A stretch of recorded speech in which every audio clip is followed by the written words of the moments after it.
Good morning student. આપણે આગળના વિડીયોમાં જોયું કે આગળ આપણે બે વિડીયો બનાવેલ છે. એમાં પહેલા વિડીયોમાં તમારે એસવાયબીસી સેમ 3માં આવતા સબ્જેક્ટ અને પેપર સ્ટાઇલ વિશે વાત કરી, અને એના પછીના વિડીયોમાં આપણે તમારી જે ફર્સ્ટ સબ્જેક્ટ આવે છે સેટ એના વિશે વાત કરી. એમાં આપણે જોયું what is system, component of system, how to create system, example of system, what is subsystem, example of subsystem, and last business system. આજે આપણે આ વિડીયોમાં what is information system, what is system analyst and role of system analyst વિશે discuss કરીશું.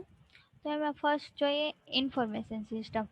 તમને screen ઉપર ડાયાગ્રામમાં આપેલા છે ઇન્ફોર્મેશન સિસ્ટમનો, જેમાં સેન્ટરમાં પ્રોટોકોલ પ્રોસિજર આપેલ છે અને તેમાંથી 5 એરોઝ નીકળે છે, જે એક સોફ્ટવેર તરફ, એક ટેલિકોમ્યુનિકેશન તરફ, એક ડેટાબેઝ તરફ, એક પીપલ તરફ અને એક હાર્ડવેર તરફ જાય છે.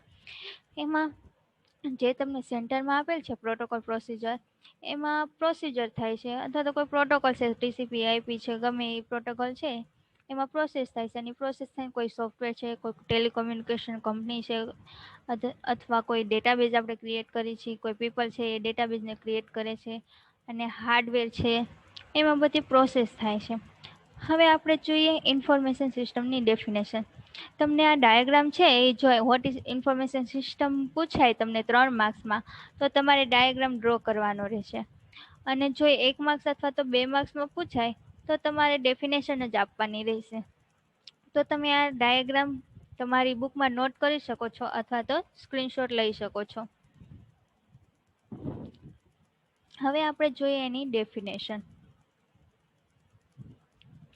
An information system is any combination of information technology and people's activities that support operations, management and decision making in an organization. કે ઇન્ફોર્મેશન સિસ્ટમ એ ઇન્ફોર્મેશન ટેકનોલોજી અને લોકોની પ્રવૃત્તિઓનું કોમ્બિનેશન છે, જે કોઈ સંસ્થામાં કામગીરી, સંચાલન અને નિર્ણયને સમર્થન આપે છે. તમને આ ડેફિનેશન 2 માર્ક્સ અથવા તો 1 માર્ક્સમાં પૂછાય તો નોટ કરી લેજો બધા. પછી આવે છે information system can be categorise in 5 parts. Information system છે એ 5 પાર્ટમાં વર્ગીકૃત કરી શકાય. એની 5 પાર્ટમાં કેટેગરીઝ છે. એમાં પહેલી જોઈએ management information system, MIS, decision support system, DSS, executive information system, EIS, transaction processing system, TPS, and last negotiation support system, NSS. જે તમને આ સ્ક્રીન પર 5 પાર્ટની કેટેગરી બતાવે છે એ તમને 1 માર્ક્સમાં પૂછાઈ શકે. એના ફૂલ ફોર્મ કે સ્ટેન્ડ ફોર MIS અથવા તો ફૂલ ફોર્મ ઓફ DSS, એ 1 માર્ક્સમાં પૂછાઈ શકે છે. તો તમે બધા નોટ કરી લેજો. નેક્સ્ટ ટોપિક આવે છે આપણો વોટ ઇઝ સિસ્ટમ એનાલિસ્ટ.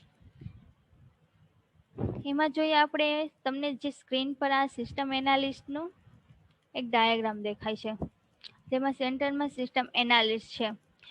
એની આજુબાજુ manager, software programmers, technical specialist, vendors and suppliers, users, system stakeholders, external companies. અલગ અલગ આ બધા જે એમ્પ્લોય છે એ અલગ અલગ વર્ક કરે છે. એમાં સોફ્ટવેર પ્રોગ્રામર છે એ એના સોફ્ટવેર વિશે એનો પ્રોગ્રામ કરતો હોય છે. આપણે કોઈ પણ સોફ્ટવેર બનાવવું હોય તો એમાં કોડિંગ, ડિઝાઇનિંગ એવું કરવામાં આવે છે, એના વિશે પ્રોગ્રામિંગ કરતો હોય છે. પછી આવે છે technical specialist, vendors and supporters, users, system stack holder, external companies and manager. એમાં જોઈએ આપણે તો મેનેજર શું વર્ક કરે છે, તો કે એની નીચે જે એમ્પ્લોય હોય એને મેનેજ કરે છે. આવી રીતે જે બધા વર્કર છે એના અલગ અલગ વર્ક હોય છે. મેનેજર છે મેનેજ કરે છે, સોફ્ટવેર પ્રોગ્રામ છે એ સોફ્ટવેરનો પ્રોગ્રામ ક્રિએટ કરતો હોય છે, ટેકનિકલ સ્પેશિયાલિસ્ટ છે એ કોઈ ટેકનિકલ ઇસ્યુને હેન્ડલ કરતો હોય છે, વેન્ડર એન્ડ સુપરવાઇઝર છે એ કોઈ ને ઉપર સુપરવિઝન કરતો હોય છે, યુઝર્સ છે એ બધું સિસ્ટમનું એનાલિસિસ કરતો હોય છે. સિસ્ટમ સ્ટેક હોલ્ડર છે એ બધું એનું થિયરિકલ જે કંઈ પણ મટીરિયલ હોય એ કલેક્ટ કરતો હોય છે. હવે આપણે એમાં સિસ્ટમ એનાલિસ્ટની ડેફિનેશન જોઈએ. A system analyst is a person who researches problems, plans solutions, recommends software and system, and coordinates development to meet business or other requirements. System analyst એ એક એવી વ્યક્તિ છે જે સમસ્યાઓનું સંશોધન કરે છે, યોજના ઉકેલે છે, સોફ્ટવેર અને સિસ્ટમની ભલામણ કરે છે અને વ્યવસાય અથવા અન્ય આવશ્યકતાઓને પહોંચી વળવા વિકાસને સંકલન કરે છે.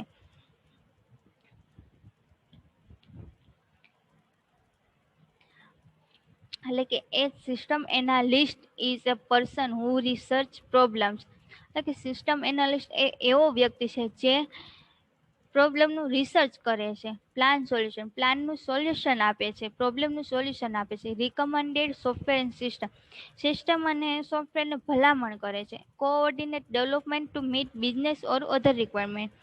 એટલે કે કોઈ બિઝનેસને લગતી અથવા તો કોઈ અન્ય આવશ્યકતાઓને પહોંચી વળવા ડેવલપમેન્ટ રિક્વાયરમેન્ટનું સંકલન કરે છે. તમને અહીંયા સિસ્ટમ એનાલિસ્ટ પૂછેલું છે, એનાલિસિસ નહીં. તો તમને જ્યારે એક્ઝામમાં કોઈ ક્વેશ્ચન પૂછે કે વોટ ઇઝ સિસ્ટમ એનાલિસ્ટ અથવા તો સેકન્ડ ક્વેશ્ચન એવો હોય વોટ ઇઝ સિસ્ટમ એનાલિસિસ, તો તમે ધ્યાન રાખીને એની ડેફિનેશન લખજો. નેક્સ્ટ આવે છે રોલ ઓફ સિસ્ટમ એનાલિસ્ટ. તમને જે આ ડાયાગ્રામ બતાવેલો છે એમાં સિસ્ટમ એનાલિસ્ટના રોલ આપેલા છે. એમાં મેઇન 2 રોલ છે, information analyst and system analysis and design.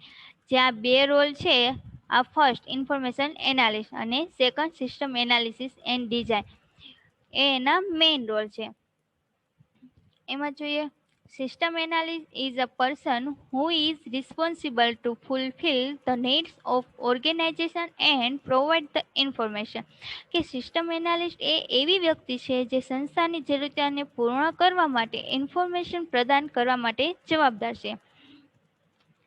A system analyst's responsibility is to identify information needs of an organization and obtain a logical design of an information system which will meet these needs. System એનાલિસ્ટની primary responsibility એટલે કે પ્રાથમિક જવાબદારી એ છે કે સંસ્થાની ઇન્ફોર્મેશનની જરૂરિયાતોને ઓળખવી અને ઇન્ફોર્મેશન સિસ્ટમની લોજિકલ ડિઝાઇન મેળવવી જે આ જરૂરિયાતોને પૂર્ણ કરશે. System analyst. નેક્સ્ટ આવે છે three groups of people are involved in developing information system or organization: managers, user of the systems and computer programmers.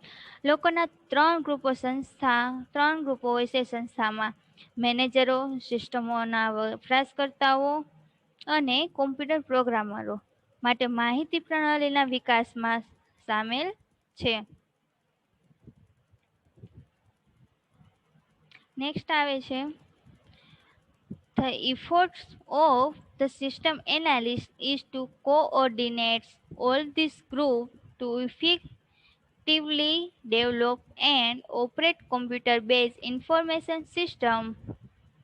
કે સિસ્ટમ એનાલિસ્ટના પ્રયત્નો આ તમામ ગ્રુપોને સંકલન કરવા, કોમ્પ્યુટર આધારિત માહિતી પ્રણાલીને અસરકારક રીતે વિકસાવવા અને ચલાવવા માટે છે.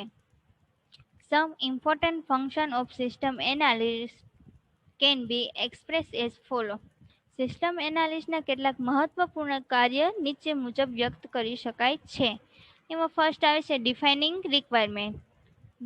વ્યાખ્યા જરૂરી છે, એટલે કે ડિફાઇનિંગ રિક્વાયરમેન્ટ હોવી જરૂરી છે. પછી આવે છે categorise the requirements and determine the priority. કે આવશ્યકતાઓનું વર્ગીકરણ અને અગ્રતા નક્કી કરે છે. પછી આવે છે gathering data, fact and opinions of fact. માહિતી તથા ફેક્ટ અને ફેક્ટના અભિપ્રાયો એકત્રિત કરવું. પછી આવે છે એનાલિસિસ એન્ડ ઇવોલ્યુશન, કે વિશ્લેષણ અને મૂલ્યાંકન. સોલ્વિંગ ઓફ સ્પેસિફિકેશન, સ્પષ્ટીકરણોનું સમાધાન કરવું. Designing system